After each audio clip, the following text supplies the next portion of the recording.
అందరికీ నమస్కారం. మన డైలీ భక్తి కథల సిరీస్కి స్వాగతం. అందరూ ఎలా ఉన్నారు?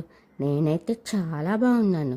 మీరు ఎలా ఉన్నారో కామెంట్ రూపంలో తెలియజేసేయండి. మరి ఈరోజు భక్తి కథ తెలుసుకుందామా? మీకు తెలుసా, ఒక్కసారి విష్ణు సహస్రనామం వినడం వల్ల మన జీవితంలో అద్భుతమైన మార్పులు వస్తాయని.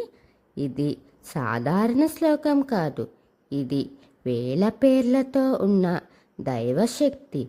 విష్ణునామాలు యొక్క 1000 పవిత్ర నామాలను కలిపి రూపొందించినది విష్ణు సహస్రనామం. ఇది మహాభారతంలో భీష్ముడు యుధిష్ఠిరుడికి చెప్పిన ఒక గొప్ప ఉపదేశం.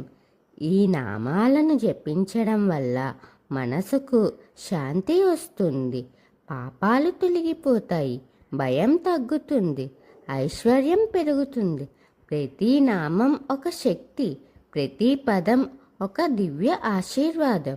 మన జీవితంలో ఎన్ని సమస్యలు ఉన్నా విష్ణు సహస్రనామం మనకు ధైర్యం ఇస్తుంది.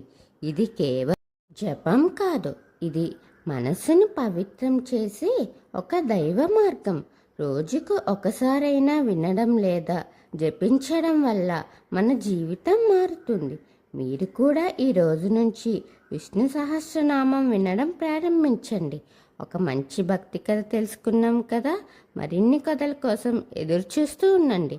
వీడియో నచ్చితే లైక్, షేర్, కమెంట్ చేయండి. మన ఛానల్ని సబ్స్క్రైబ్ చేయండి. ఓం శ్రీ మాత్రే నమః.